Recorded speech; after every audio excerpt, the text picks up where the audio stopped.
দেখতে দেখতে অনেক সময় পার করে আমরা চ্যাপ্টার 6-এ চলে এসেছি এবং এখন আমরা দেখব যে অ্যাকচুয়ালি কিভাবে কাজ করা যায়। প্রত্যেকটি ফটোর পরে কল্পনা করতে হবে। আমি জাস্ট এটিকে জাস্ট সেভ করে দিই, সেভ অ্যাজ, সেভ,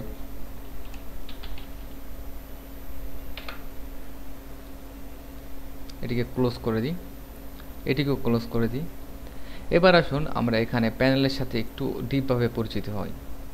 এখানে আপনি হয়তো দেখতে পাচ্ছেন আমাদের হিস্ট্রি প্ল্যান, তার পাশে রয়েছে অ্যাকশন প্যানেল এবং এখানে স্টেপ বাই স্টেপ প্রপার্টি, এখানে ইনফরমেশন, এখানে আমাদের রয়েছে কালার এবং সোয়াচটি খুবই গুরুত্বপূর্ণ আমার কাছে। আমি অনেক সময় বেশিরভাগ সময় সোয়াচকে কাস্টম কালার প্যানেল হিসেবে মনে করি এবং এটি অনেক বড় আকারে ভিউ করার জন্য এখানে একটি ড্রপডাউন মেনু, লার্জ থাম্বনেল অথবা আপনি লিস্ট, স্মল লিস্ট অথবা লার্জ লিস্ট আপনি করতে পারেন।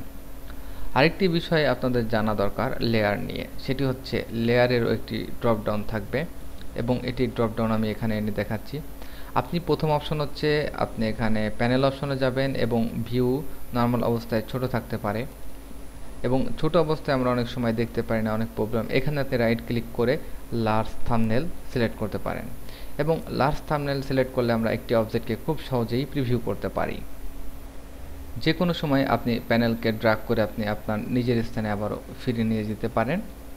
এরপর এখানে রয়েছে প্যাথ এবং তার পাশে রয়েছে চ্যানেল এবং সবথেকে লেফট পাশে আমাদের রয়েছে লেয়ারের রয়েছে অপাসিটি এবং ফিল। এবার আসুন অপাসিটি একটু ফিল নিয়ে আলোচনা করি। আমি ফাইল থেকে নতুন একটি ডকুমেন্ট 600x1200 তৈরি করলাম। তৈরি করার পর আমি এখানে জাস্ট একটি রেক্টেঙ্গুলার টুল দিয়ে একটি শেপ অঙ্কন করলাম। যেহেতু শেপের কালার হোয়াইট, সেহেতু আপনি দেখতে পাচ্ছেন না হোয়াইটের পর হোয়াইট। আমি এখান থেকে কালারটি পরিবর্তন করে এখানে একটি কালার নির্বাচন করলাম।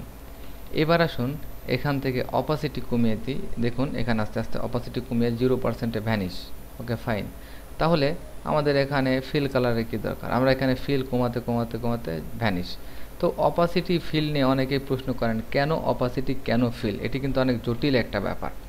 তো অপাসিটি এবং ফিল যদি আপনার বুঝতে হয় তাহলে আপনি একটু ডিপ পর্যায়ে যেতে হবে। আপনি যখন এখানে ডবল ক্লিক করবেন তখন লেয়ার ব্লেন্ডিং বা লেয়ার স্টাইল একটি অপশন আসবে। এখান থেকে ঠিক এফএক্স বাটনে ক্লিক করে আপনি এখান থেকে ব্লেন্ডিং অপশনে যেতে পারেন। তো এখান থেকে আপনি লেয়ারে ক্লিক করে আপনি লেয়ার স্টাইলে ব্লেন্ডিং অপশনে যেতে পারেন। একই কথা, সবই লেয়ার স্টাইল, তিনটিভাবে আপনি প্রবেশ করতে পারেন। তো অলরেডি কিন্তু আমরা এখানে লেয়ার মেনুর মধ্যে প্রবেশ করে গেছি এবং আমরা যত কাজ করব এখানে মেনুর ভিতর থেকেই আসবে, তবে আপনি এখান থেকে শর্টকাটে যেতে পারবেন এমন কিছু। এখানে আমি একটি স্টক কালার দিব এবং স্টক কালারটি জাস্ট আমি রেড এবং এটিকে সাইজ একটু বড় করে নিব এবং এখানে আমি কোনো কালার অ্যাপ্লাই করব না, জাস্ট ওকে। এবার আসুন আমি এখান থেকে অপাসিটি যদি চেঞ্জ করি তাহলে টোটালি সম্পূর্ণটাই ভ্যানিশ করা যায়, কিন্তু মনে রাখবেন যখন আপনি ফিল কালার ভ্যানিশ করে দেবেন তখন কিন্তু আপনার লেয়ার স্টাইল ভ্যানিশ হবে না। এটি হচ্ছে সিক্রেট, এটি হচ্ছে মজা।